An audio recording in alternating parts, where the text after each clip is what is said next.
కీర్తనల పుస్తకం 43:4. అప్పుడు నేను దేవుని బలిపీఠమునొద్దకు నాకు ఆనంద సంతోషములు కలగజేయు దేవుని యొద్దకు చేరుదును. దేవా నా దేవా సితారా వాయించుచు నీకు కృతజ్ఞతాస్తుతులు చెల్లించెదను. స్తోత్రం. అప్పుడు నేను దేవుని బలిపీఠమునొద్దకు, ఒక 3 విషయాలు అక్కడ రాస్తారు. బలిపీఠం యొద్దకు ఆనందము, సంతోషము, దేవుని యొద్దకు చేరెదను. ఈ మాటను మనం ఇలా ధ్యానం చేసుకుంటే, నేను దేవుని బలిపీఠము యొద్దకు చేరెదను. నేను దేవుని బలిపీఠము యొద్దకు చేరెదను. బలిపీఠం, మనము దేవుని బలిపీఠమునకు చేరే వారంగా, ఆయన బలిపీఠమును సమీపించే వారంగా మన ఆత్మీయ జీవితాన్ని మెరుగుపరుచుకోవాలి. ఈ కడవరి దినాలలో దేవుని బలిపీఠము, ఆయన బలిపీఠం అంటే బలి అర్పణ అర్పించబడే స్థలం. బలిపీఠం యొద్ద ఒకరి పాపమును నిమిత్తమై బలి అర్పించబడుతుంది. ఆ అర్పణ దేవుడు అంగీకరించి ఆ బలిపీఠమును, ఆ మనిషి యొక్క పాపములను క్షమాపణ దొరుకుతుంది. బలిపీఠము దగ్గర యాజకుడు ఉంటారు. బలిపీఠము దగ్గర బలి పశువు ఉంటుంది. బలిపీఠము దగ్గర పాప క్షమాపణ దొరుకుద్ది. స్తోత్రం. నిర్గమకాండములో 27వ అధ్యాయములో మోషేతో ఈ బలిపీఠాన్ని దేవుడు ఎంత ఎత్తు ఈ బలిపీఠం ఉండాలి, ఎంత పొడవు ఈ బలిపీఠం ఉండాలి, ఈ బలిపీఠాన్ని దేనితో చేయాలి అని దేవుడు మోషేకు ఆజ్ఞాపించినవన్నీ కూడా మీకు నిర్గమకాండం 27వ అధ్యాయంలో కనబడుతుంది. 5 అడుగుల వెడల్పుతోను, 5 మూరల పొడుగు, 5 మూరల పొడవు, 5 మూరల వెడల్పు గల బలిపీఠమును తుమ్మకర్రతో నీవు చేయవలెను. తుమ్మకర్రతో నీవు చేయాలి. ఆ బలిపీఠము చచ్చౌకముగా ఉండవలెను.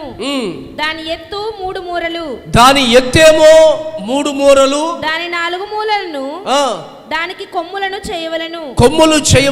దాని కొమ్ములు దానితో ఏకాండముగా ఉండవలెను. దానికి ఇత్తడి రేకు పొదిగింపవలెను. ఇత్తడి రేకు దానికి పొడిగించాలి. దాని బూడిద ఎత్తుటకు కొండలను, గరిటెలను, గిన్నెలను, ముండ్లను, అగ్ని పాత్రలను. ఇలా దేవుడు మోషేకు బలిపీఠాన్ని ఎలా కట్టాలో, బలిపీఠం యొక్క తయారు ఎలా చేయాలో సుస్పష్టంగా దేవుడు మోషేకు బోధించాడు.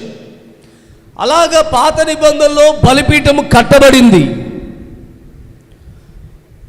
ఈ పరిశుద్ధమైన గుడారము దగ్గర ఆవరణము, పరిశుద్ధ స్థలము, అతి పరిశుద్ధమైన స్థలమని విభాగించబడినటువంటి స్థలములో అన్నిటికంటే ముందుగా బలిపీఠాన్ని దేవుడు ఉంచారు. అంటే ఆవరణము తర్వాత పరిశుద్ధమైన స్థలములోనికి ఒక మనిషి ప్రవేశించాలి, పరిశుద్ధ స్థలములోనికి ఒక మనిషి వెళ్ళాలి అంటే ఆ ఆవరణములోనే ఈ బలిపీఠమును ఎదుర్కొని బలిపీఠమును దాటిన తరువాతే పరిశుద్ధ స్థలములోనికి ప్రవేశించాలి. కీర్తనకారుడు ఇందాక ఏమంటున్నారంటే, నేను నా దేవుని బలిపీఠముని యొద్దకు వచ్చెదను. స్తోత్రం. నేను ఎక్కడో ఉండను, నేను ఆయన బలిపీఠం దగ్గరికి వస్తాను. ఆయన బలిపీఠము దగ్గరికి నేను వచ్చి నా జీవితంలో సంతోషము, ఆనందము కలగజేసే ఆ స్థలం యొద్దకు నేను వస్తాను అని కీర్తనకారుడు మాట్లాడుతున్నట్టుగా ఈ పునరుద్ధానపు ఆరాధనలో మీరందరూ కూడా దేవుని బలిపీఠం యొద్దకు వచ్చుదురుగాక, బలిపీఠమునకు మనమందరము సమీపించుదుముగాక. అపోస్తలుడైన పౌలు గారు కూడా ఈ బలిపీఠాన్ని గురించి మాట్లాడుతూ హెబ్రీలకు రాసినటువంటి పత్రికలో 13వ అధ్యాయం 10వ వాక్యాన్ని చదువుతుండగా ఒక్కసారి అందరూ తీసి ఆ మాటలు గమనించండి. మనకొక బలిపీఠం ఉన్నది, మనకొక బలిపీఠం ఉన్నది, దాని సంబంధమైన వాటిని తినుటకు గుడారంలో సేవ చేయు వారికి అధికారము కలదు. వేటి రక్తము పాప పరిహారార్థముగా పరిశుద్ధ స్థలములోనికి ప్రజానకు యాజకుని చేత. పౌలు గారు హెబ్రీ సంఘంతో మాట్లాడుతూ మనకొక బలిపీఠము కలదు, మనకొక బలిపీఠం ఉంది, ఆ బలిపీఠం దగ్గరికి రండి. హెబ్రీ సంఘమా, అపోస్తలుడైన పౌలు గారు చెప్తారు మనకొక బలిపీఠము ఉంది. కీర్తనకారుడు అంటాడు ఆ బలిపీఠం యొద్దకు మేము వచ్చేదము. మోషేతో దేవుడు చెప్తాడు ఒక బలిపీఠాన్ని కట్టండి. దేవుని మాటలు మీకు అర్థమవుతున్నాయా? స్తోత్రం. పాత నిబంధనలో మీరు చూస్తే అబ్రహాము దేవునికి ఒక బలిపీఠాన్ని కట్టినట్లుగా, ఇస్సాకు దేవునికి బలిపీఠం కట్టినట్లుగా, ఇలా పితరులు అనేక మంది బలిపీఠాలు కట్టారు. 40 దినములు ప్రచండమైన వాన కురిసి జనులందరూ జలసమాధి అయిన తరువాత దేవుడు నూతన భూమిని సృష్టించాక నోవాహు ఒక బలిపీఠం కట్టాడు. స్తోత్రం. ఆ బలి దేవునికి ఇంపైన సువాసనగా మారిందట, ఇంపైన సువాసనగా మారింది. ఎక్కడ బలిపీఠము కడుతున్నారో అక్కడ దేవుడు దిగి వస్తున్నాడు, అక్కడ దేవుడు అర్పణను అంగీకరిస్తున్నాడు. అందుకే లోతుగా వాక్యాన్ని అధ్యయనం చేసినటువంటి పౌలు గారు అంటారు మనకంటూ ఒక బలిపీఠము ఉంది. స్తోత్రం. అపోస్తుల కార్యములు 17వ అధ్యాయం 22వ వాక్యం. ఏదెను సువారులారా, మీరు సమస్త విషయములో అతి దేవతా భక్తి గలవారై ఉన్నట్లు నాకు కనబడుచున్నది. నేను సంచరించి మీ దేవత ప్రతిమలను చూచుచుండగా ఒక బలిపీఠము నాకు కనబడెను, దాని మీద తెలియబడని దేవుని అని రాయబడి ఉన్నదని. కాబట్టి మీరు తెలియక దేవుని యందు భక్తి కలిగి ఉన్నారో దానినే నేను మీకు ప్రచురపరచుచున్నాను. Praise the Lord. Hallelujah. Athens వారు భక్తి కలిగిన వారు, వారు దేవతలను ఆరాధన చేస్తున్నారు. పౌలు గారు ఒకసారి ఈ ఏథెన్సు అనే ఊర్లోనికి పౌలు గారు వెళ్ళి చూస్తున్నప్పుడు జనులు చాలామంది దేవతలు విగ్రహాలు పెట్టుకుని వారు పూజలు చేస్తున్నారు. ఆ దేవతల విగ్రహాల మధ్యలో ఒక బలిపీఠాన్ని చూశాడు. స్తోత్రం. అక్కడున్న ఏథెన్సు వారికి ఆ బలిపీఠానికి, ఈ బలిపీఠం ఎవరిదో వారికి తెలియదు. అందుకు వాళ్ళు ఏం చేశారంటే ఈ బలిపీఠము కింద తెలియని దేవుడు అని రాశారు. మేము ఈ బలిపీఠాన్ని కూడా పూజిస్తున్నాం, ఈ బలిపీఠాన్ని కూడా ఆరాధన చేస్తున్నాం. మా దేవతలు మేము ఎలా పూజిస్తున్నామో అలాగే ఈ బలిపీఠాన్ని కూడా మేము సాగిలపడుతున్నాం. కానీ ఈ బలిపీఠముకు దేవుడు ఎవరో మాకు తెలియదు. ఇప్పుడు చెప్పండి, ఆ బలిపీఠం ఎవరు? ఆ బలిపీఠం ఎవరు? పౌలు గారు చెప్తున్నారు కదా, ఏమంటున్నారు?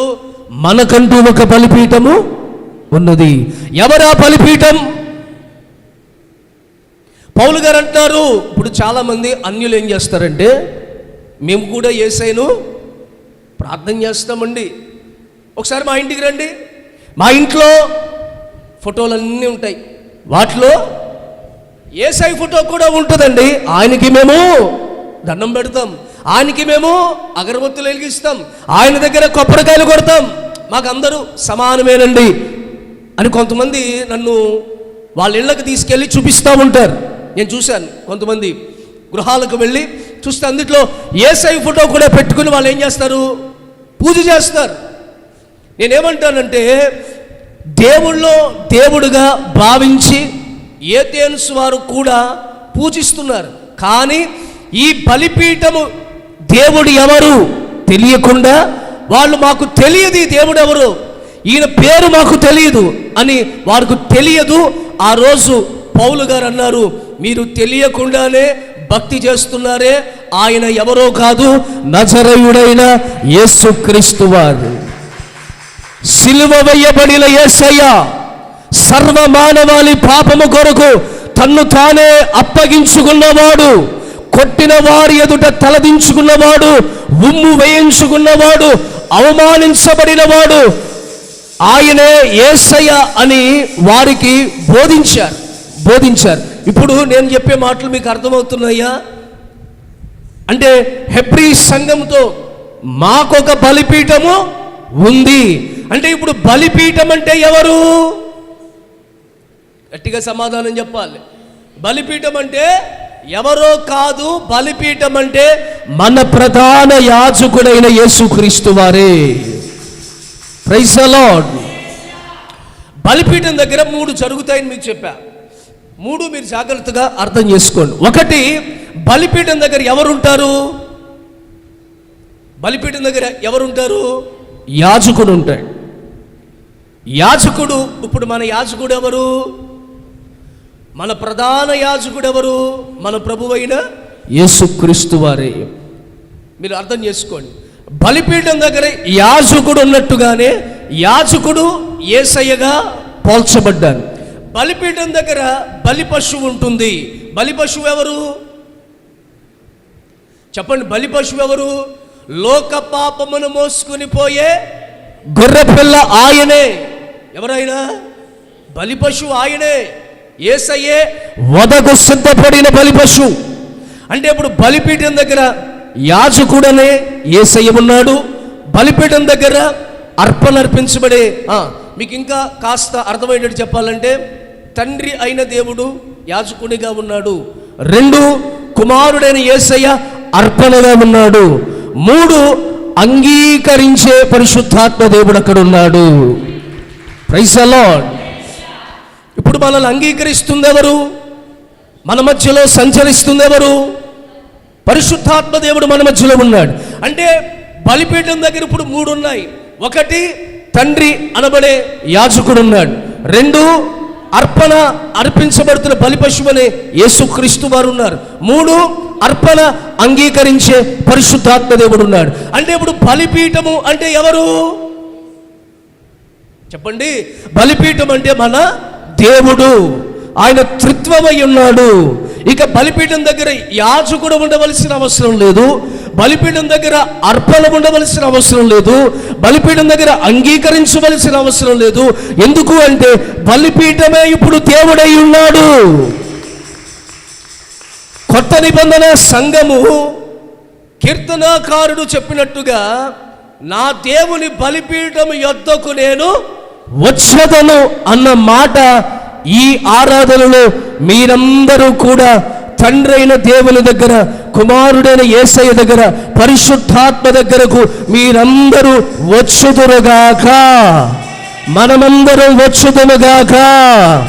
బలిపీఠము అంటే దేవుడు, దేవుని దగ్గరకు మనమందరం వచ్చుదుముగాక, దేవుని దగ్గర సాగిలపడుదుముగాక, దేవుని మనం ఆరాధన చేయుదుముగాక, దేవుని మనము పూజించుదుముగాక, దేవునికి మనం ప్రార్థన చేయుదుముగాక, దేవుని దగ్గర మన పాపములు ఒప్పుకొందుముగాక, దేవుని దగ్గర మనం క్షమాపణ పొందుదుముగాక, దేవుని దగ్గర మనము దీవించబడుదుముగాక, దేవుని దగ్గర మనము శిక్ష నుంచి విడుదల పొందుదుముగాక.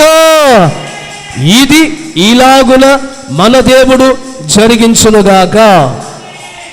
ఇప్పుడు మీరందరూ దేవుని దగ్గరకు వచ్చారు, బలిపీఠం దగ్గరకు వచ్చారు. ఎలా రావాలి? ఎలా పడితే అలా బలిపీఠం దగ్గరికి రాకూడదు. ఒక నియమ నిబంధనలు దేవుడిచ్చాడు. దేవుని దగ్గరకు వస్తున్నప్పుడు ఎలా పడితే అలా రాకూడదు. నేను బలిపీఠం దగ్గరికి వెళ్ళాలి అనుకున్నప్పుడు నా ప్రాణ ఆత్మ శరీరాలు సరి చేసుకోవాలి. నేను బలిపీఠం దగ్గరికి వెళ్తున్నాను, భయభక్తులు కలిగి వెళ్ళాలి. బలిపీఠం దగ్గరికి వెళ్తున్నాను శ్రద్ధతో, ఆసక్తితో, భయముతో, వణుకుతో, విధేయతతో, వినయముతో, తగ్గింపుతో బలిపీఠం దగ్గరికి రావాలి. ఎలా పడితే అలా రాకూడదు. ఎందుకంటే బలిపీఠము దేవుడై ఉన్నాడు.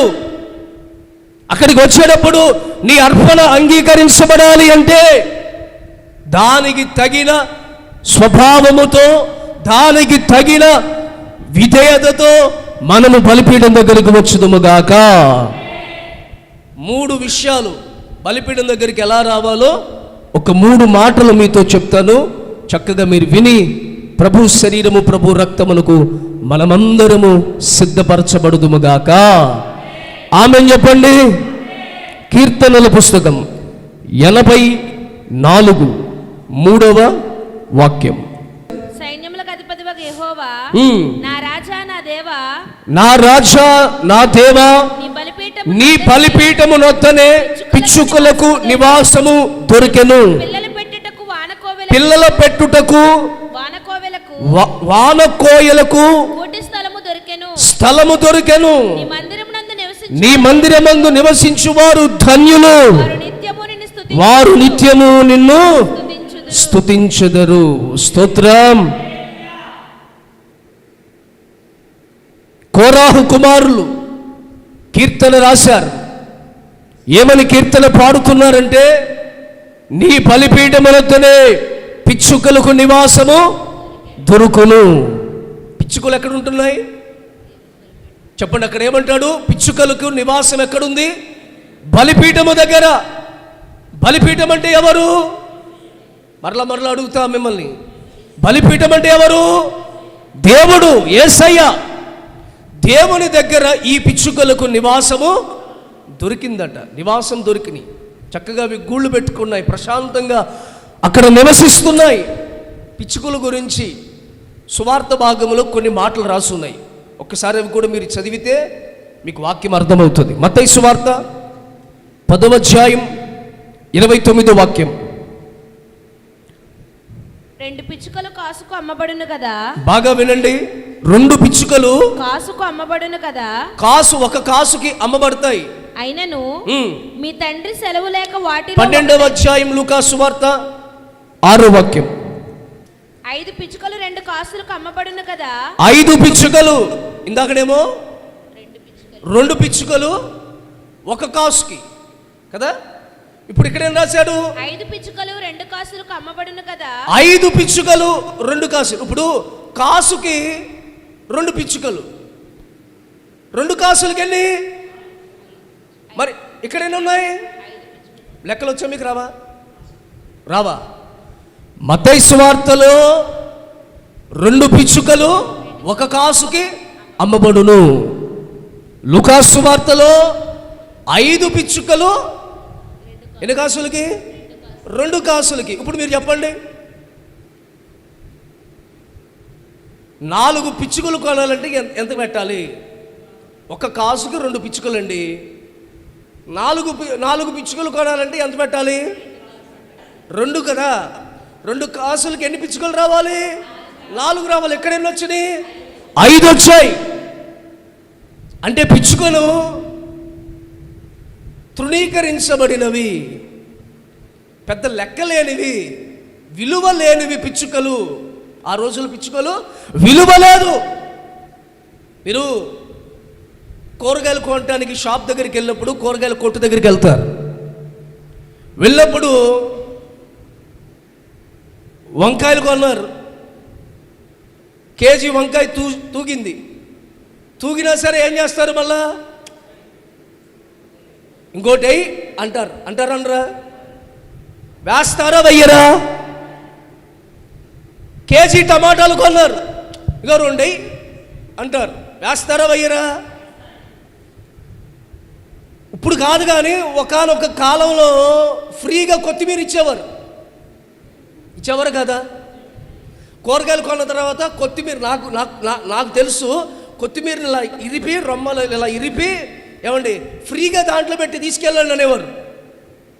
ఎందుకు ఫ్రీగా ఇచ్చారు? అది అప్పుడులో విలువ లేదు. విలువ ఉందా? అప్పుడు విలువ లేదు.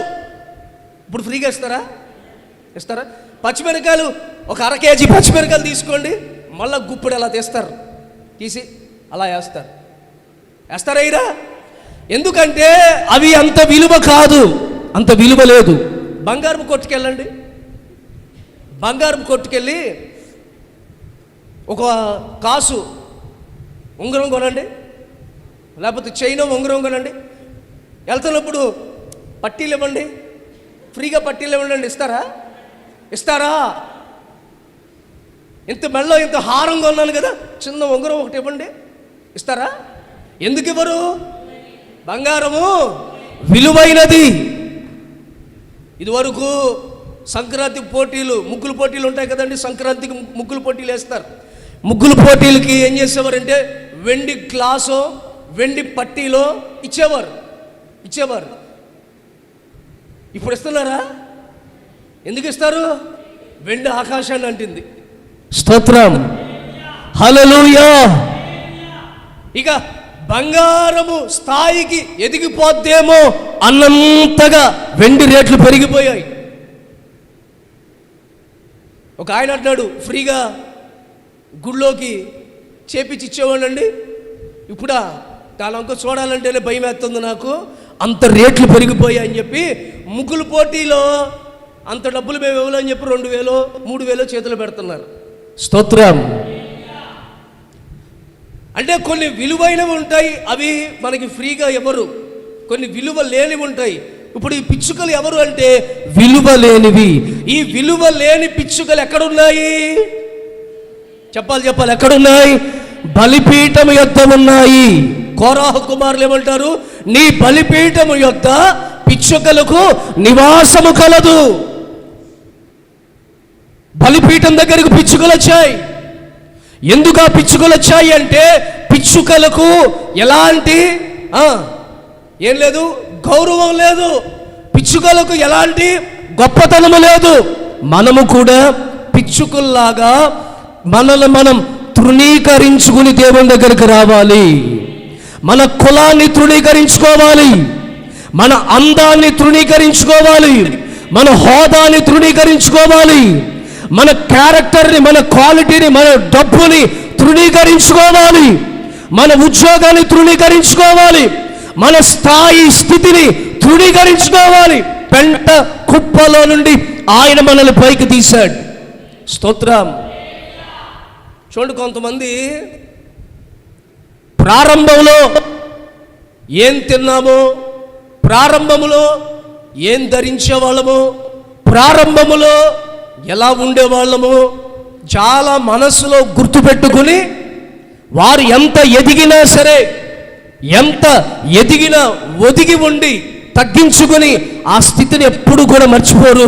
అలాంటి వారు ఎప్పుడు దీవించబడుతూనే ఉంటారు.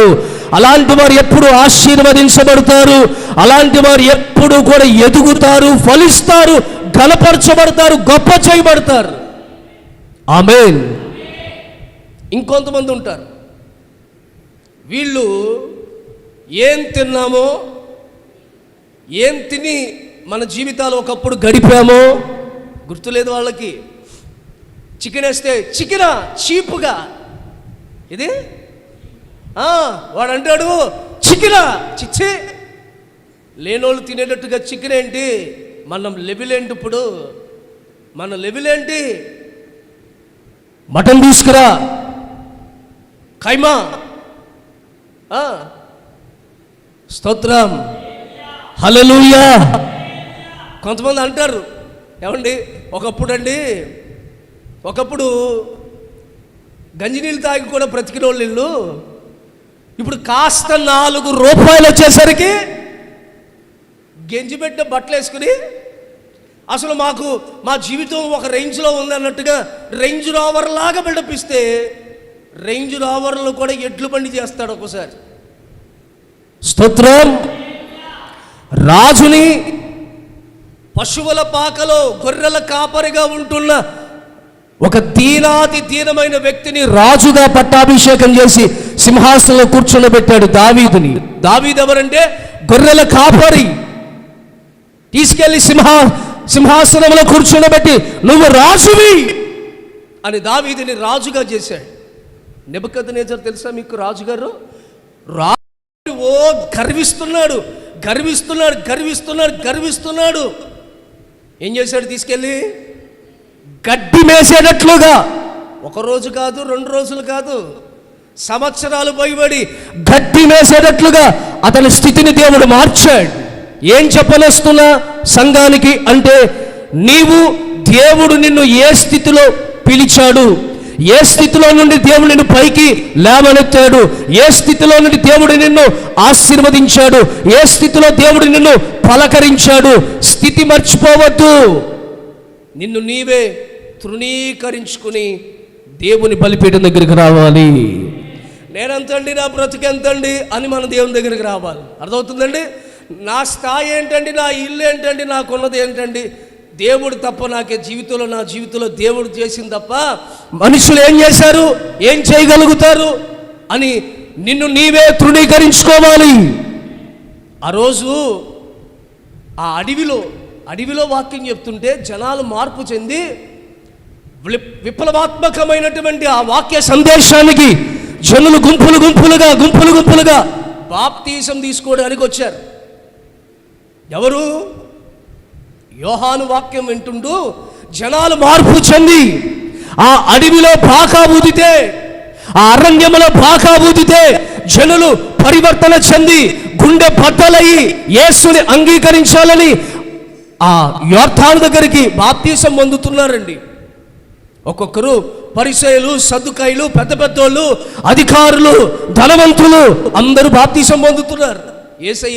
యేసయ్య ఆ వరుస క్రమంలో యేసయ్య కూడా వస్తూ ఉండగా ఈయన అంటాడు, నా వెనకాల వచ్చువాడు నాకంటే శక్తిమంతుడు, ఆయన చెప్పుల వారులు విప్పుటకైనా నేను యోగ్యుని కాదు.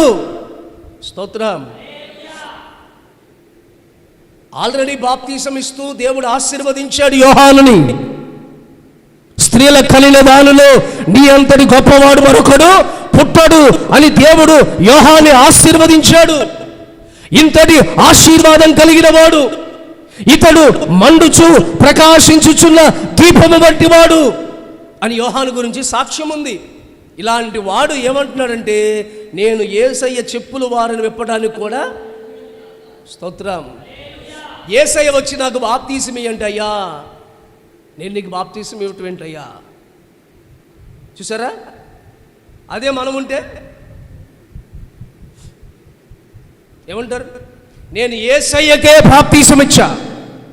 స్తోత్రం. ఎవరికి? నేను ప్రార్థన చేస్తే, నేను పాట పాడితే, ఇదన్నీ కూడా పెంటగా ఎంచుకొని నిన్ను నీవే తృణీకరించుకో. అర్థం దగ్గర నిలబడి నిన్ను నువ్వు తృణీకరించుకో. మన బ్రతుకులో ఈ బ్రతుకునిచ్చింది, బ్రతకమని ఇచ్చిన దేవుడు ఒక్కడే, బ్రతికింప చేస్తుంది దేవుడు ఒక్కడే.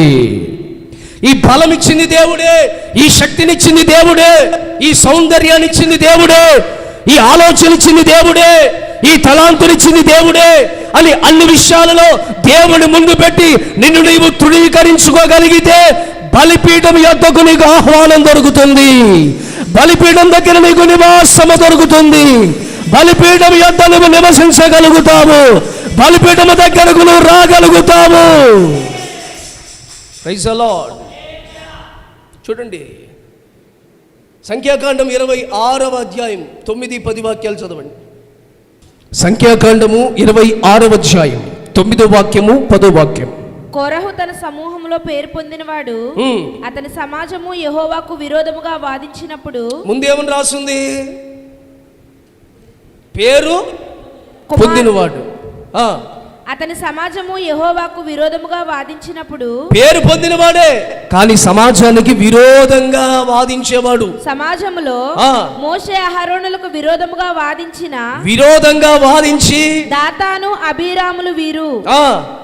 ఆ సమూహపు వారు మృతి పొందినప్పుడు అగ్ని 250 మందిని భక్షించినందున 250 మందిని భక్షించి భూమి తన నోరు తెరచి వారి కోరహు మింగుని వేసినందునను వారు దుష్టాంతములైరి. స్తోత్రం. ఎవరు వీళ్ళు? పేరున్న వాళ్ళే, కానంట గర్వించి దేవునికి విరోధంగా పాపం చేశారు. గర్వించకూడదు. చూడండి, వాళ్ళు కోరాహు, దాతాను, వీళ్ళందరూ దేవునికి మోషేకు విరోధంగా గర్వించి, ఏ మోషేదో గొప్పోడా, ఏ మోషేనా మేలేవా అని గర్వించి వాళ్ళు గొప్పగా ఎంచుకున్న వాళ్ళు 250 మంది అదే రోజు భూమి నెరవిరిచి వారందరూ కూడా హతులైపోయారు. కోరాహు కుమారులు ఆ శాపాన్ని వారు పొందల. తండ్రి పొందాడు కానీ బిడ్డలు పొందల. ఎందుకో తెలుసండి? కోరాహు కుమారులంట వారు దేవుని మందిరానికి వెళ్ళి బలిపీఠముకు, ఇందాక మీరు చదివారు, కొమ్ములు, ఆ బలిపీఠము కొమ్ములు పట్టుకొని దేవుని దగ్గర పశ్చాత్తాపడుతున్నారు. దేవుని దగ్గర పశ్చాత్తాపడి, అయ్యా వేణోళ్లతో నేను స్తుతించిన మీ రుణము మేము తీర్చలేమయ్యా అని దేవుణ్ణి వారు స్తుతించి పశ్చాత్తాపడుతున్నారు. అందుకు దేవుడు బలిపీఠం యొద్ద వారిని నివసింపచేయుటకు అనుమతిని దేవుడు కల్పించారు. ఎవరు పడితే వారు బలిపీఠం దగ్గరికి రాలేరు, మందిరానికి వస్తారు. నీకు అర్థమవుతుందా? మీరందరూ ఎక్కడికి వచ్చారు? మందిరానికి రాగలిగారు, కానీ బలిపీఠం దగ్గరికి రాలేరు. మళ్ళా మీరు బలిపీఠం అంటే ఇది అనుకున్నారు. ఇది కాదు. బలిపీఠం అంటే ఏది? దేవుని సన్నిధికి రాగలిగారు, కానీ దేవుని స్థానంలోనికి దేవుడు దగ్గరకు రాలేరు. దేవుడి దగ్గర ఎవరు ఉంటారంటే ఎవరైతే తమను తృణీకరించుకుంటారో. అయ్యా తృణీకరించుకో, నిన్ను నువ్వే తృణీకరించుకో. నేనా అండి గడ్డి పరకలు అంటుండండి, నేనా ఆవిరి వంటివా, నేనా నిమిత్త మాత్రులండి, నేనేం చేయగలుగుతానండి? దావీదు తృణీకరించబడ్డాడు, రాజుగా పట్టాభిషేకం పొందాడు. ఏమండి, గొలియాతు చూసి నువ్వా, కర్ర పట్టుకుని వచ్చావు నువ్వా అని సౌలు దావీదును చూసి నువ్వా, దావీదు అన్నలు దావీదును చూసి నువ్వా అన్నారు. అందరూ తృణీకరించారు, అందరూ త్రీసి పడేశారు. ఆ దావీదు దేవుని పక్షమున నిలబడితే అంతవరకు అవమానం మధ్యలో ఉన్నటువంటి ఇశ్రాయేలు ప్రజలకి ఒక ఘనమైన విజయము దావీదు వల్ల దేవుడు కలగజేశాడు. గట్టిగా చప్పట్లు కొట్టాలి. నీవు తృణీకరించబడితే తలకు మూలరాయిగా దేవుడు చేయబోతున్నాడు. తృణీకరించబడినటువంటి విద్య లేని పామరులు దేవుడు ఏమండి పండితులకి అభిషేకం ఇచ్చేవారిగా, ఒక గొప్ప ధనవంతులు కూడా బాప్తీసం ఇచ్చేవారిగా దేవుడు వాడుకున్నాడు. ఎవరు వీళ్ళు? పేతురు, యోహాను, యాకోబులు. ఎవరు వీళ్ళు? తృణీకరించబడిన వారు. ఆ రోజుల యూదులు వారికి నియమించబడినటువంటి ధర్మశాస్త్ర పరీక్షలో వారు ఉత్తీర్ణతలు అయితేనే వారిని యాజకత్వం చేయడానికి కానీ వారిని తర్వాత పరిచర్యలకు అప్పగించబడతాయి. ఎవరైతే తృణీకరించబడ్డారో వారందరూ చేపలు పట్టే జాలరులుగా వారు నియమించబడ్డారు. అంటే ఎలాంటి విద్య లేని వారు, చదువు అభ్యాసము కాక, చదువు ఎక్కక, చదవలేక వారు చేపలు పట్టే జాలరులుగా ఉంటే ఆ తృణీకరించబడిన వారిని దేవుడు ఆశీర్వదించి ఉన్నతమైన అపోస్తులుగా, మనుషుల పట్టే జాలరులుగా దేవుడు మార్చేశాడు. స్తోత్రం. దేవుడు కావాల్సింది ఎవరు? ఎవరైతే తగ్గించుకుని, లోపడి, తృణీకరించుకుని దేవుని దగ్గరికి వస్తారో వారే దేవునికి కావాలి. ఇద్దరు దేవుని దగ్గరికి వచ్చి ప్రార్థన చేస్తున్నారు. ఒకడేమో గర్వించి నేను దశమ భాగం ఇస్తా, నేను ప్రార్థన చేస్తా, వారానికి ఒకరోజు ఉపవాసం ఉంటా, ఈ పాపిలాగా నేను ఉండను అని ప్రార్థన చేశాడు. మరొకడు తల పైకెత్తి దేవుని వైపు చూడలేక, అయ్యా కనీసం నేను పైకెత్తి నీ వైపు చూసే ధన్యత కూడా నా బ్రతుకు లేదయ్యా, ఈ పాపి ప్రార్థన ఆలకించయ్యా అని తన్ను తానే తృణీకరించుకున్న వాడిని దేవుడే అంగీకరించాడు. Praise the Lord. ఈ శుభవేళ మనం అందరము దేవుడు అంగీకరించే విశ్వాసులుగా మారుదునుగాక. అంగీకరించబడే సేవగా మన సేవ మార్చబడునుగాక. అంగీకరించబడే సేవకుడుగా సేవకుడు మారునుగాక. అలాగున దేవుడు జరిగించునుగాక. కీర్తనలు 22:6 వాక్యంలో ఒక మాట ఉంది, అది కూడా చదువుదాం. కీర్తనలు 22:6 వాక్యం. నేను నరుడను కాను, నేను పురుగును. దావీదు తన్ను తాను పరిచయం చేసుకుంటున్నాడు. ఇప్పుడు రాజుగారు తను తాను పరిచయం చేసుకునేటప్పుడు ఎట్లా పరిచయం చేసుకోవాలా? మాట్లాడండి మీరు. మామూలుగా ఒక మనిషిని పరిచయం చేయడానికే ఆ ఇంటి పేరు చెప్పి, పలానా ఇంటి పేరు, నాకు ఏదో పేరు చెప్పారు నాకు అర్థం కాక సర్లే అని చెప్పి మామూలు పేరు పిలుస్తుంటే రావట్లా. ఇంటి పేరు పిలిస్తేనే వస్తారంట. స్తోత్రం. మా ఇంటి పేరు మీరు పిలవండి, అందరికీ తెలుసు మా ఇంటి పేరు. స్తోత్రం. నేనంటలా, ఆమంటుంది. స్తోత్రం.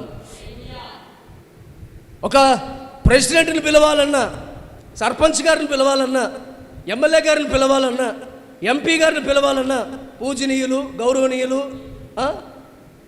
అని సంబోధించి వాళ్ళని ప్రస్తావించి ఆహ్వానిస్తామా లేదా? ఇప్పుడు ఇక్కడ ఎవరు? రాజు. ఎవరు? ఇప్పుడు రాజు, రాణి, ఒక ఆయన పేరు రాజు, ఇంకొక ఆయన పేరు రాణి, ఇవన్నీ పేర్లు ఉన్నాయి. కానీ ఇప్పుడు వీళ్ళకి ఎవరికి రాజ్యాలు? వీళ్ళు రాణులు కాదు, వాళ్ళు రాజులు కాదు. స్తోత్రం. హల్లెలూయా. మొన్న ఈ మధ్యన ఒక ఆయన పేరేంటంటే యేసురాజు. పేరేంటి? ఆ పేరు పలిసేటప్పుడల్లా నన్నే పిలుస్తున్నారు అనుకుంటున్నాడు ఆయన. పేర్లు పిచ్చిదనం అనే ఒక ప్రాక్టికల్ టాపిక్ను కూడా ఇక్కడ మాట్లాడి ముందుకెళ్దాం. పేర్లు పిచ్చిదనం. ఇప్పుడు నా పేరేంటి? బైబిల్ ప్రకారంగా చూస్తే పాల్. అంటే బైబిల్లో పౌలు గారు ఉన్నారు కదా. అంటే ఇప్పుడు నేను పౌలు గారు లాగా నన్ను నేను అనుకోవాలా? అనుకోవటం కాదు. ధూళికి కూడా, పౌలు గారు కాళ్ళ ధూళికి కూడా నేను సరిపోను. స్తోత్రం. ఈ మధ్యకాలంలో పేర్లు పెట్టేసరికి ఆ పేరుకు తగ్గట్టుగా బిల్డప్లు ఎత్తున్నారు. పని తక్కువ, పోజులు ఎక్కువ, ప్రార్థన తక్కువ. ప్రలాపనలు ఎక్కువ. ఓ వీళ్ళే నిజంగా ఫీల్ అయిపోతున్నారు అనమాట. ఎస్తేర్ అంటే ఇంక ఎస్తేర్ నేనే ఎస్తేర్ని, రూత్ అంటే ఇంక నేనే రూత్ని. స్తోత్రం. అబ్రహాం అంటే ఇంక నేనే, ఇస్సాక్ అంటే ఇంక నేనే, మాట్లాడండి. యోసేపు అంటే నేనే అనుకోవడానికి వీల్లేదు. భక్తుల పేర్లు పెట్టబడ్డాయి, కానీ వాళ్ళ మారటానికి ప్రయత్నం చేయి కనీసం పోని. అంతేగాని నువ్వే వాళ్ళు అన్నట్టుగా, ఇక నువ్వే పేతురు, నువ్వే మత్తయ్య నేనే, అంత సీను లేదు మనకి. స్తోత్రం. అర్థమవుతుందండి? అంత సీన్ అస్సలేదు. మాయలోకంలో బ్రతకద్దు. బయటకు వస్తే పౌలు గారులాగా ఒక్కరోజు బ్రతకలేవు, అబ్రహాము గారులాగా ఒక్కరోజు బ్రతకలేవు, యోబులాగా ఒక్కరోజు బ్రతకలేవు, ఎస్తేరులాగా ఒక్క క్షణం బ్రతకలేవు. ఇది ప్రాక్టికల్. నేను ఈ మధ్య నా వాక్య సందేశాలలో ప్రాక్టికల్ అనే మాటతో కొన్ని మాటలు చెబుతూ వస్తున్నాను. దీన్ని మీరు ఇంక్లూడ్ చేసుకుని పేర్ల మబ్బులో, పేర్ల మైకంలో, పేర్ల తమాషాలో బతుకుతున్న ప్రతి ఒక్కరూ యేసుక్రీస్తు నామమందు బయటికి వచ్చుదురుగాక. అంతే. ఓకేనా? దావీదు గారు రాజుగారు. మామూలుగా ఆ దినాల్లో రాజుగారిని పలకరించడానికి మనం కొన్ని నాటకపూర్వకమైనటువంటి విషయాల్లో ఒక రాజుగారు ప్రవేశిస్తున్నప్పుడు కొన్ని మాటలు మాట్లాడుతూ ఆ నాటికలో ఉంటారు. బహుపరా పరాపర బహుపర, అదిగో రారాజు రాజు వస్తున్నాడు, వెయిట్ చేస్తున్నాడు అని కొన్ని నాటికల్లో దృశ్యాలలో పలకటం వినటం మనం చూసుంటాం. స్తోత్రం. బైబిల్లో కూడా మీరు చూస్తే రాజా చిరకాలము జీవించుదువుగాక అంటే చిరంజీవి. చిరంజీవి అంటే చిరకాలము జీవించేవాడు, జీవము కలిగిన వాడు, చిరంజీవి. స్తోత్రం. దానియేలు కూడా రాజు దానియేలు దగ్గరికి వెళ్ళి దానియేలు అని ఒక నెమ్మది స్వరంతో దానియేలుని పలకరిస్తుంటే సింహాల బోనులో సింహాలకే సింహంగా దానియేలు కూర్చుని రాజా చిరకాలము జీవించుదువుగాక. స్తోత్రం. అంటే రాజు గురించినటువంటి పరిచయ మాటల్లో చాలా పొగడ్తలు, సన్మానాలు, గౌరవాలు, మర్యాదలు ఉంటాయి. సరే, ఇంతదాకా విన్నాక మీ అందరికీ మతిపోయే విషయాన్ని అక్కడ బైబిల్లో దావీదు తన తాను గురించి చెప్పుకుంటున్న మాట ఏంటంటే, నేను నరుడను కాను. నేను నరుడను కాదు. ఆగండి, బ్రేక్ అయ్యండి, బ్రేక్. నేను నరుడను కాను. మీరు చెప్పండి. నేను నరుడను కాను. ఎవరంటున్నారు ఈ మాట? రాజుగారు. ఎవరంటున్నారు? సింహాసనంలో కూర్చున్న రాజుగారు అంటున్న మాట ఏంటంటే, నేను నరుడను కాదు. మరి దెయ్యమా? నువ్వు నరుడు కాకపోతే ఏంటి? దెయ్యమా? మరి ఎవరు నువ్వు? మీరెవరింతకి? మీరందరూ ఎవరు? మీరందరూ ఎవరు? ఇప్పుడు ఆలోచిస్తున్నారు అందరూ. అవును, నేను ఎవరిని? నిజమే, నేను ఎవరిని? స్తోత్రం. చెప్పండి, ఎవరు మీరు? మనుషులేనా? మనుషులందరూ గట్టిగా హల్లెలూయా.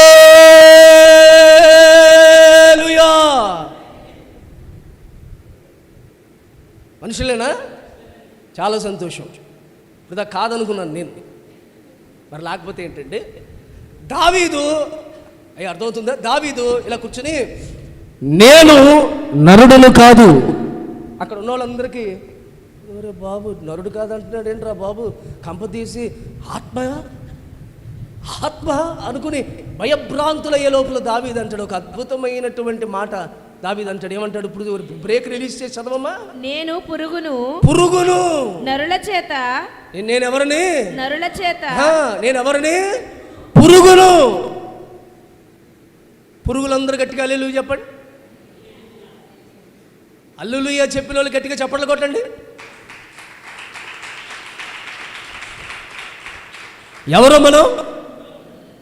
దావీదు అంటాడు, ఐఎమ్ నాట్ ద కింగ్, నేను రాజును కాదు. ఒకసారి అలా అనుకున్నాడా? ఒకసారి అనుకున్నాడు, మన సైన్యం వెళ్తున్నారు, మన గుర్రాలు వెళ్ళి, మన రథాలు వెళ్ళి, అసలు మన బలం ఏది, తండ్రి బడి తీయండి అందరి. ఒక్కరోజే చచ్చారు, ఒక్కరోజే పిట్టలో రాలినట్టు రాలిపోయారు.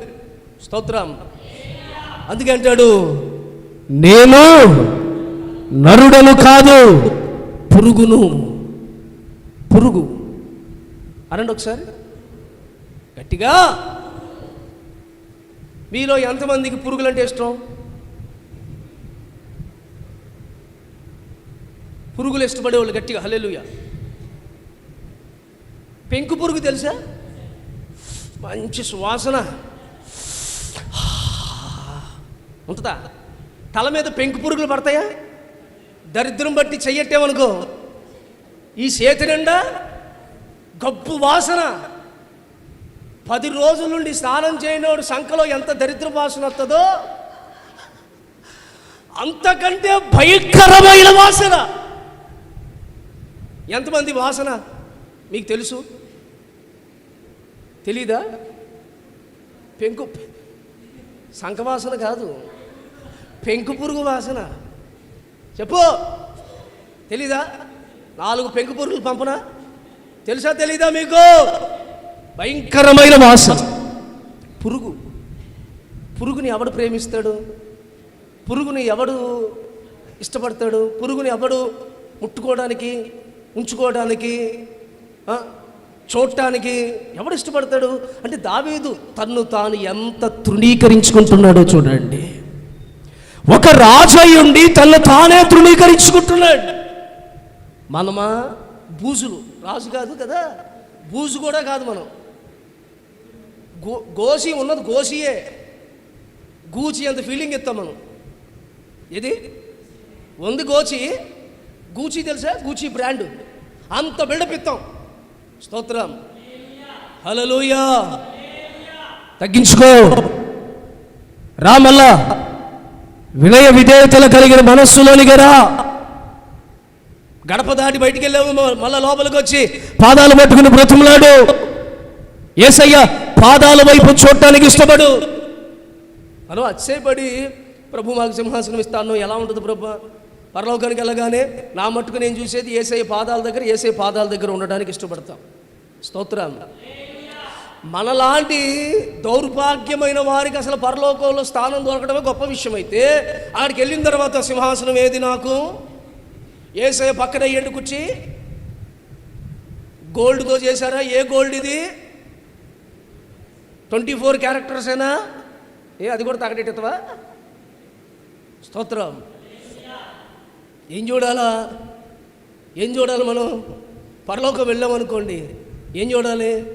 అసలు యేసయ్య ముఖ దర్శనం చేసేదానికంటే ఆయన పాదాల దగ్గర కూర్చొని శుభ్రంగా పాపాత్మురాలు స్త్రీ కన్యలతో ఆయన తల వెంట్రుకలు, ఆమె తల వెంట్రుకలు తీసుకుని ఎట్లా రుద్ది ఆ పాదాల దగ్గర కూర్చుందో అలా మనం పాదాల దగ్గర కూర్చుని సేద తీర్చబడటమే గొప్ప భాగ్యం. ప్రైజ్ ది లార్డ్, హల్లెలూయా. యోవేలు ప్రవచన గ్రంథం 2వ అధ్యాయం 17వ వాక్యం. యెహోవాకు పరిచర్య చేయు యాజకులు, యెహోవాకి పరిచర్య చేసే యాజకులు మండపమునకు బలిపీఠముకును మధ్య నిలువ గీత గీసుకో, బలిపీఠములకు మధ్య నిలబడి కన్నీరు విడుచుచు యెహోవా ఈ జనులను జాలి చేసుకొని అన్యజనులు వారి మీద ప్రభుత్వం చేయునట్లు. అంటే చేస్తున్నారా? అన్యజనులు ఎవరి మీద ప్రభుత్వం చేస్తారంట? దేవుని ప్రజల మీద అన్యజనులు ప్రభుత్వం చేస్తున్నారు. వారిని అవమానమునకు అప్పగింపకండి. లేని ఎడల అన్యజనులు వారి దేవుడు ఏమాయనందురు కదా, ఏమాయనంటారు కదా అని వేడుకొనవలెను. ఈ బుద్ధి లేని వాళ్ళకి వాళ్ళ అన్యజనుల అధికారానికి అప్పగించుకున్నారయ్యా. ఈ బుద్ధి లేని వాళ్ళు అన్యజనుల పరిపాలనకు అప్పగించుకున్నారు. స్తోత్రం. అక్కడ సందర్భాన్ని చెప్తున్నా మీకు. ఉందా? అక్కడ ఉందా? వాళ్ళు అన్యజనులు అధికారము అనే మాటకు అర్థం ఏంటంటే, వాళ్ళు అధికారం అంటే ఏంటి? అధికారం అంటే ఏంటి? లేమ్మా అంటే లేవడం, కూర్చోమ్మా అంటే కూర్చోవటం. వాళ్ళు అలా అప్పగించుకున్నారంటండి. ఇది చూసి యాజకులు ఏం చేశారు తెలుసండి? బలిపీఠము నడుమున వారు మోకాళ్ళు వేసి కన్నీళ్లతో ప్రార్థన చేస్తున్నారు. బలిపీఠం దగ్గరికి యాజకులు ఎలా వచ్చారు? కన్నీళ్లు విడిచుచు ప్రార్థన చేస్తూ వచ్చారు. బలిపీఠం దగ్గరికి నువ్వు ఎలా రావాలి? ఒకటి, నిన్ను నీవు తృణీకరించుకుని రావాలి. రెండు, బలిపీఠం దగ్గరికి ఎలా రావాలి? కన్నీళ్ళ విడిచి ప్రార్థన చేస్తూ నువ్వు బలిపీఠం దగ్గరికి రావాలి. కన్నీళ్ళ ప్రార్థనతో నువ్వు బలిపీఠం సమీపించాలి. నీ పిల్లలు అన్యజనుల పరిపాలనకు అప్పగించబడ్డారేమో,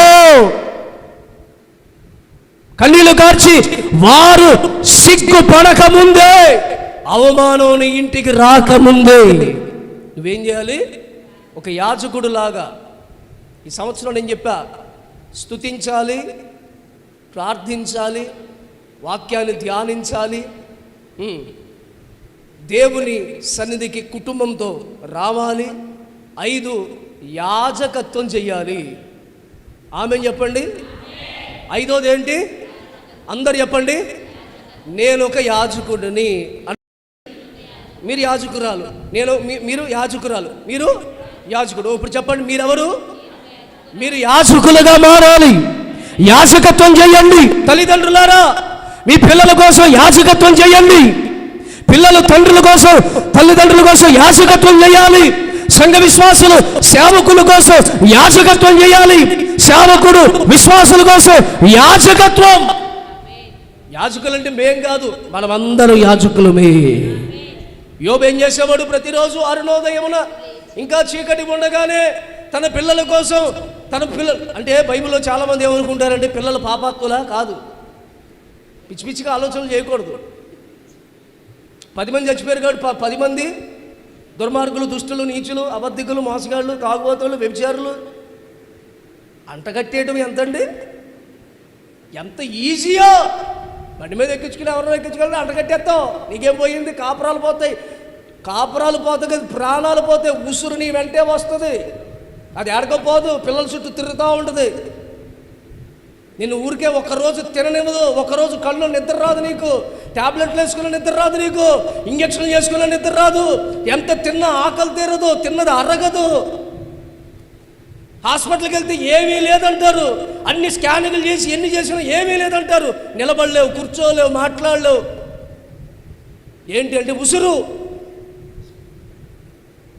ఏం పోయిందిలే, ఏదో మాట నెత్తిపోయింది, అలా ఇంకోటి అలా నెత్తి సరిపోయింది. ఏమో మన అబ్బాయి ఆ ఇంటికాడి నుంచి వస్తాం చూశాను నేను, రాత్రి 11ంటికి మల్లెపూలు కట్టుకుని వెళ్తుంది, నేను చూశాను. ఇలా నువ్వు చూసిందల్లా, అవతలోడు చూసిందల్లా చెబుతూ వెళితే మనిషి జీవితం ఉండదండి. మనిషి జీవితం ఉండదు, బతకలేడు మనిషి. ఇక తల్లి కూతురుని అనుమానించాల్సిన పరిస్థితులు, తల్లి కొడుకుని అనుమానించాల్సిన పరిస్థితులు, కొడుకు తండ్రిని అనుమానించాల్సిన పరిస్థితులు లాంటి దుస్థితి రాకముందే అట్టి వాటిలో నుండి మీరందరూ బయటికి వచ్చుదురుగాక. నోరుంది కదా అని ఏదో మాట్లాడేసి వెళ్ళిపోతావా? అది నీ వెనకాలే వస్తుంది. నీ వాకిటది ఏమైందంట? పొంచి ఉంది. నీ వాకిట పొంచి ఉంది. నువ్వు ఎప్పుడు బయటకు వస్తావా? పట్టుకుంటుంది నేను. స్తోత్రం. ఫోన్ మాట్లాడితే తప్పు కొంతమందికి. ఫోన్ మాట్లాడుతున్నప్పుడు అవతలేదన్న సినిమా పాటలు ఏదైనా వినపడుతున్నాయి అనుకోండి, ఇక అంతే. రంకెళ్ళు, కేకలు, అరుపులు వినపడతాయి అనుకో, ఇక అంతే. స్తోత్రం. మైండ్ ఎంత బలహీనంగా ఉందో ఆలోచన చేసుకో. నువ్వు ఎలాగ ఇతరులని విమర్శిస్తున్నావో రేపు విమర్శ దినమున నీవు కూడా విమర్శించబడతావు ఖచ్చితంగా. It's damn sure. No one can be escape, no one can be redemption from the punishment, judgement. నా ప్రియ దేవుని బిడ్డలారా, రెండవ విషయం ఏంటంటే మనము కన్నీరు విడిచి దేవుని దగ్గరకు రావాలి. స్తోత్రం. ఎందుకు రావాలి అంటే మన పిల్లలు కానీ మనం కానీ ఒకవేళ దేవునికి ఏదైనా ఎక్కడైనా విరోధముగా, దేవుని పరిపాలనకు విరోధంగా ఉంటే క్షమించబడడం కొరకు మనం దేవునికి అప్పగించుకుని ప్రార్థన చేయాలి. మలాకీ పుస్తకం 2:11 వాక్యం. యూదా ఇశ్రాయేలుల మధ్య యెరూషలేములోను హేయక్రియలు జరుగుచున్నవి. యూదావారు యెహోవాకు ప్రియమైన పరిశుద్ధ స్థలమును అపవిత్రపరిచి అన్య దేవత పిల్లలను పెండ్లి చేసుకొని. 13వ వాక్యం చూడండి. మరియు రెండవసారి మీరు అలాగనే చేయుదురు. యెహోవా బలిపీఠమును ఏడుపుతోను కన్నీళ్లతోను రోదనతోను తడుపుదురు. కాబట్టి ఆయన మీ నైవేద్యమును అంగీకరింపకయు తమకు అనుకూలము కాని అర్పణముల చేత మీ చేత తీసుకొనకయు ఉన్నాడు. దేవునికి స్తోత్రం. యూదావారు, ఇశ్రాయేలీయుల వారు, యెరూషలేము వారు దేవునికి విరోధముగా పరిపాలనకు అప్పగించబడ్డారు. మీరు అలాంటి పరిపాలనకు మీరు అప్పగించుకోకండి. చంపలేసుకోండి అంటే చంపలేసుకోవాలా?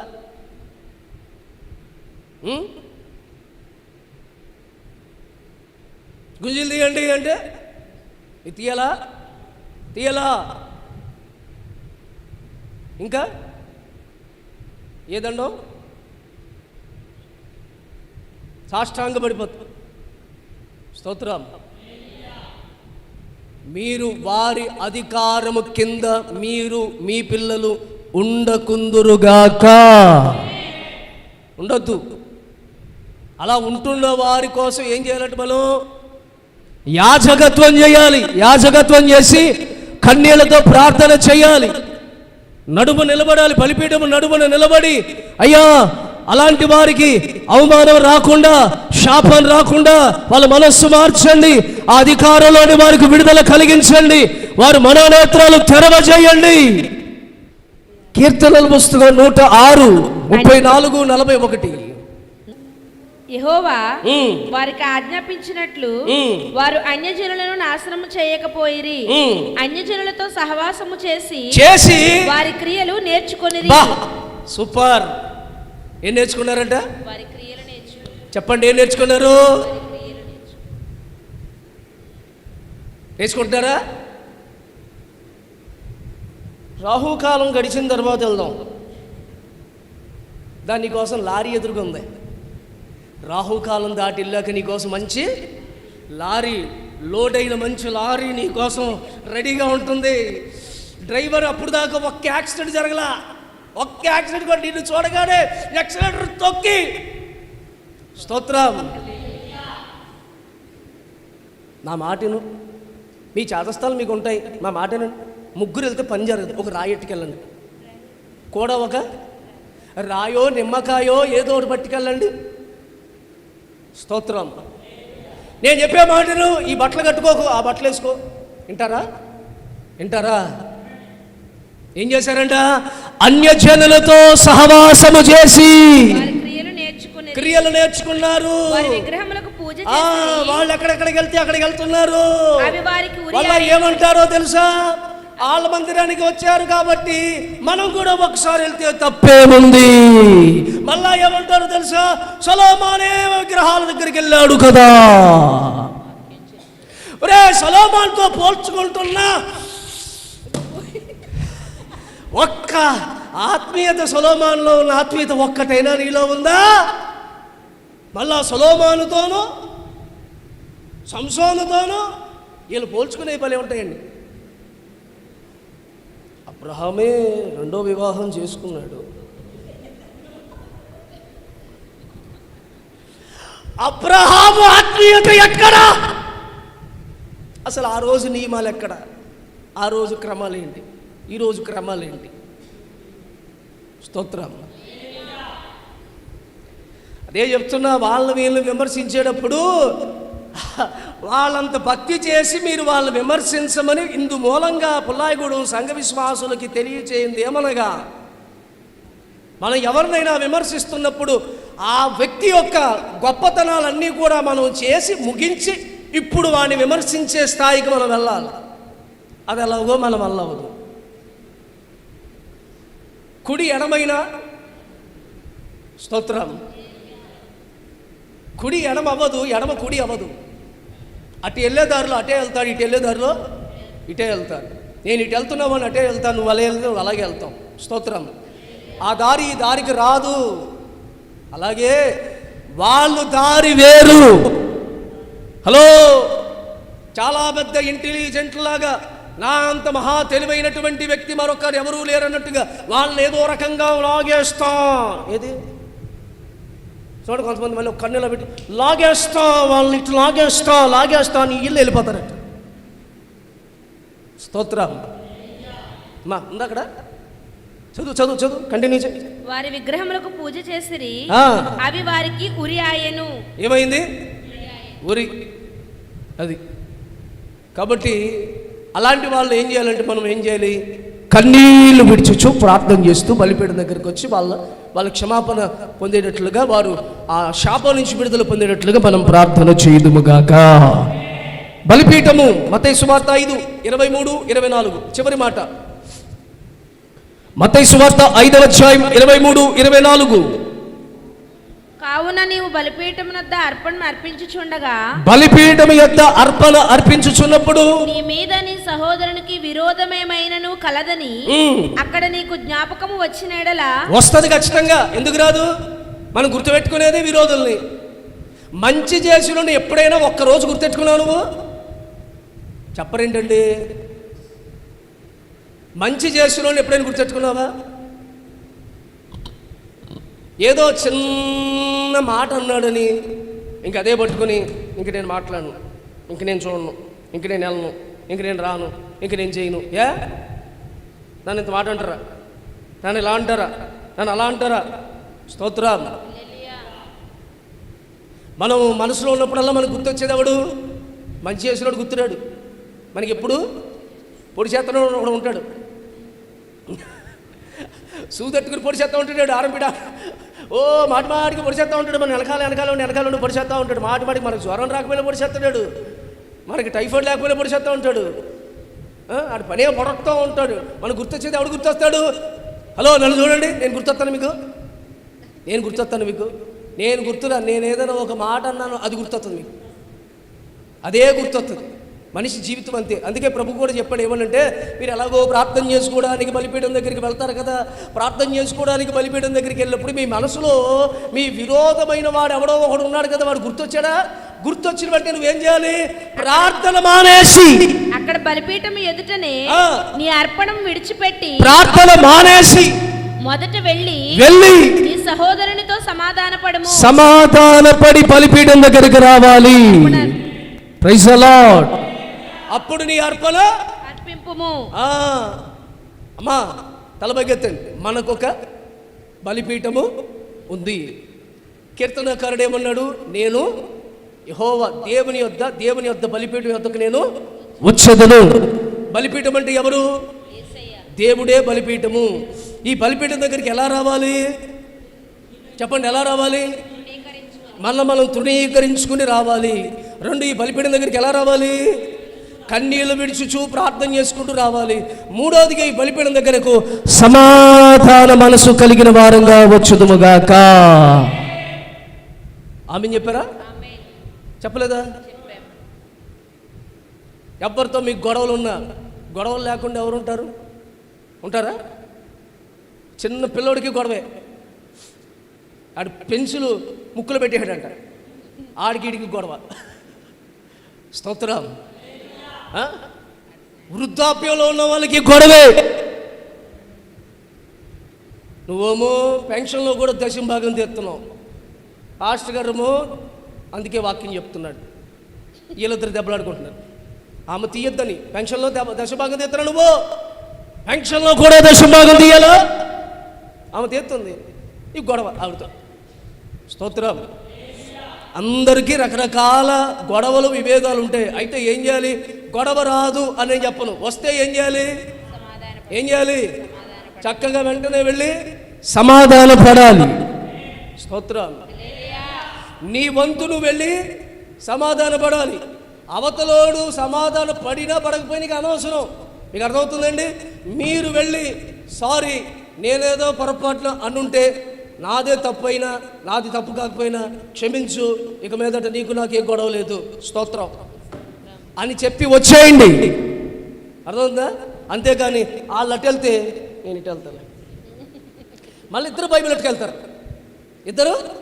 ఇద్దరు బైబిల్ ఎట్టుకెళ్తారు, ఇద్దరు తెల్లబట్టలు వేసుకెళ్తారు, ఇద్దరు ప్రార్థనకి వెళ్తారు, ఇద్దరు సంఘానికి వెళ్తారు, ఇద్దరు ప్రభు శరీరం తీసుకుంటారు. కానీ అల్లమటు ఇలుమిటు. స్తోత్రం. నేను మొన్న ఈ మధ్యన ఒక ఊరిలో ప్రార్థన జరిగింది. ఆ ఊరికి పెద్ద ఆయన, చాలా పెద్ద మనిషి.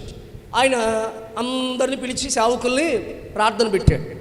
సరే అని చెప్పి నేను కొంచెం ఆలస్యంగా వెళ్ళాను. అంటే ఆల్రెడీ అప్పుడు మనకు ఒక ఉపవాస ప్రార్థన ఉంది పగలే. అది ఆ ఇంటికి వెళ్ళి ప్రారంభ ప్రార్థన చేసి పాటలు పాడంటే వస్తానని చెప్పి బయలుదేరా. నేను సంఘబద్ధ తీసుకుని వెళ్ళేసరికి అందరూ అక్కడ కూర్చున్నారు. నన్ను ఇలా చూడటం ఇప్పుడు ఇందాక వచ్చారు చూసారా, అలాంటి అయ్యగారే. ఆయన ఏమన్నా అంటే బైక్లో పాస్టర్ గారు హేమంత్ పాల్ గారు, Nissi Calvary church Hemant Paul గారు, పైకి రండి అని నన్ను పిలిచాడు. స్టేజ్ మీదకి పిలిచాడు. నేను ఇంకా మరి ఆయన మాట గౌరవించాలి కదా అని చెప్పి స్టేజ్ మీదకి వెళ్తే ఆయన చైర్ పక్కనే చైర్లో నన్ను కూర్చోబెట్టారు. స్తోత్రం. నా ముందందరూ పాస్టర్లు, నాకంటే పెద్దోళ్ళు. నేను అందరం ఇంకేలా చూసి అందరికీ వందనాలు చెప్తున్నా. నాకున్న సంస్కారం నేను నేర్చుకున్నది ఏంటంటే అందరికీ, పాస్టర్లు ఎవరు కనపడినా అందరికీ వందనాలు చెప్తా, ఖచ్చితంగా చెప్తాను. చెప్తుంటే ఒక ఆయన నా ముందే కుర్చీ వేశారు. పాప కింద కూర్చున్నాడు ఆయన. నేను స్టేజ్ మీద ఉన్నా, నా ముందు కుర్చీ వేశారు. నాకంటే పెద్ద ఆయన నేను ఎక్కడ వందనాలు చెప్తానేమో అని చెప్పి తిప్పుకున్నాడు. మీరు నవ్వుతున్నారు కానీ నేను నిజంగా బాధపడ్డానండి. ఎందుకంటే సఖ్యత అనేది ఎవరు చూపించాలి? మేమే కదా మాదిరిగా చూపించాలి. ఆయన సంఘం వేరు, నా సంఘం వేరు. వాళ్ళ విశ్వాసాలు మా విశ్వాసాలు కాదు. నేను ఎప్పుడు ఆ సంఘానికి విరోధంగా నేను ఎప్పుడు మాట్లాడాల. ఆయన ఊరు వేరు, నా ఊరు వేరు. ఏదో పాస్టర్లు కలిసాం. నాకంటే పెద్ద ఆయన, నేను పైన కూర్చోవాలి నేను అనుకోలేదు. ఆయన నన్ను పిలిచాడు కాబట్టి, ఆయన గౌరవించాలి కాబట్టి పైకి వెళ్ళి కూర్చున్నాను. నేను పైన కూర్చున్నంత మాత్రాన నేను పరలోకానికి దగ్గరికి వెళ్ళిపోతున్నట్టు ఈయన కొంచెం కింద కూర్చున్నాడు కాబట్టి కొంచెం లేట్ అవుద్ది అనేది ఏం లేదుగా. ఉందా? దేవుడు రాకడ వస్తే అందరూ ఒక్కసారి ఎత్తబడతాం. అర్థమవుతుందండి? ఒక క్రమంగా ముందు పాస్టర్లు రండి, తర్వాత రెవరెండ్లు రండి, తర్వాత బిషపులు రండి, తర్వాత పోపులు రండి, తర్వాత సంఘ పెద్దలు రండి. ఇదేం పోటీయా? ఫస్ట్ ప్రైజ్ వచ్చినాడు రండి, సెకండ్ ప్రైజ్ వచ్చినాడు ఇది తీసుకోండి, మూడో ప్రైజ్ వచ్చినాడు ఇదిగోండి, బత్తాకాయలు తీసుకోండి, నాలుగో ప్రైజ్ వచ్చినాడు యాపిల్కాయలు తీసుకోండి అంటానికి చేతులెత్తి చెప్పాలి. వాక్యం అర్థమవుతుందా? సమాధానంగా మన బలిపీఠం దగ్గరికి రావాలి. హలో, ఎన్ని తగాదాలు, ఎన్ని గొడవలు, ఎన్ని ఎన్ని ఎన్ని ఎన్ని ఎన్ని మాటలు, ఇంట్లో ఎన్నైనా ఉండని, ఇక్కడికి వస్తే నీ భార్య ఎలా కనపడాలంటే దేవదూతలా కనపడాలి నీకు. నీ భర్త ఒక్కసారి అలా, మీ హస్బెండ్ ఉంటే ఒక్కసారి అలా టర్నింగ్ ఇచ్చుకుని చూసుకోండి, ఎలా కనబడాలి? ఏంజల్, దేవదూతలా కనబడాలి. అర్థమవుతుందా? దెయ్యం బిడ్డలా కాదు. ఇంట్లో ఎలాగుంటారో ఉండండి, నాకు సంబంధం లేదు. మందిరానికి వచ్చి నువ్వు ప్రార్థన బలిపీఠం దగ్గరికి వచ్చి అక్కడ ఎలా ఉండాలి? నీ పిల్లలు చూస్తే బా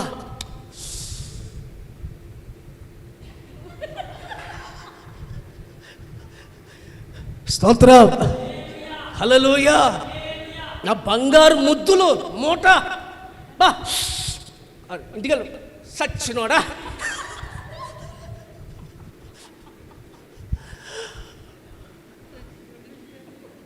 హలో, నీ భార్య నీకు ఎలా కనపడాలి? దేవదూతలా కనపడాలి. అస్సలు మావిడి మాట్లాడితే యేసు రక్తం చేయం. వందనాలు అయ్యగారు ఇంటికి వెళ్ళాక నిజం మడిపోను. స్తోత్రం. మార్పు కలిగి మనం ఉందుముగాక. ఎన్నెన్నో ప్రసంగాలు వింటూ దాటి వెళ్ళిపోతున్నాం. ఈ ప్రసంగం దాటనివ్వకుండా దరిలో నిలుచుకొని ఆ దారిలో మనమందరం నడిచి వెళ్దాము. సమాధానాన్ని స్థాపించుకోండి, సమాధానాన్ని వెతకండి. నాకు ఎన్నెన్నెన్నెన్నెన్నెన్నో విషయాలు ఉంటాయి, ఏది ఇక్కడికి వచ్చినా నేను ఏది పట్టించుకోను. ఎలా ఉంటుందని చెప్పమంటారా? అడగండి మీరు, పాస్టర్ గారు మీరు ఎలా ఉంటున్నారు అసలు? నేను ఎప్పుడు రిలాక్స్గా ఉంటాను. ఎలాగా రిలాక్స్ అనండి. ఇప్పుడు ఇస్సాకు ఎవరు?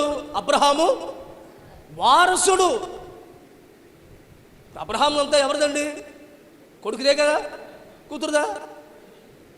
కూతురు తీసుకుంటారు అనుకోండి, అది వేరే సంగతి.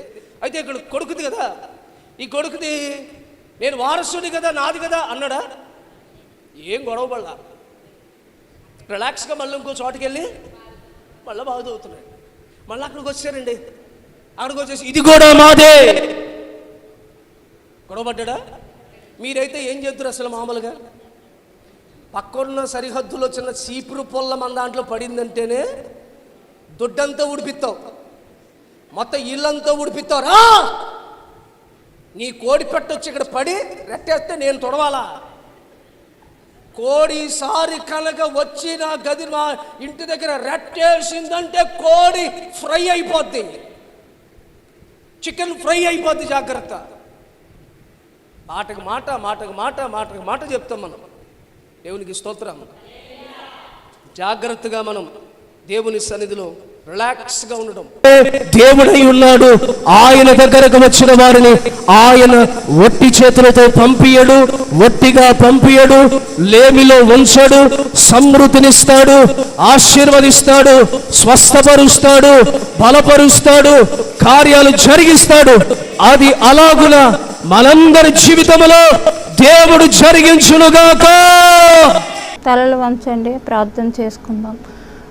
పరిశుద్ధ ప్రేమ స్వరూపినికి స్తోత్రమయ్యా తండ్రి. నాయన ఇంతవరకు దైవ సేవకులు చెప్పిన వాక్యం నిమిత్తం ప్రతి ఒక్కరి హృదయంలో తండ్రి వాక్యం ధ్యానించుకుంటూ ఆ వాక్యానుసారం ప్రతి ఒక్కరూ నడవటానికి కృప చూపబడుచున్నాను. వాక్యం ప్రతి ఒక్కరి జీవితంలో దేవా తండ్రి వాక్యానుసారంగా ప్రతి ఒక్కరూ నడవటానికి కృప చూపి సహాయం దయచేయమని యేసు నామములో అడిగి వేడి పొంది ఉన్నాము తండ్రి. ఆమేన్.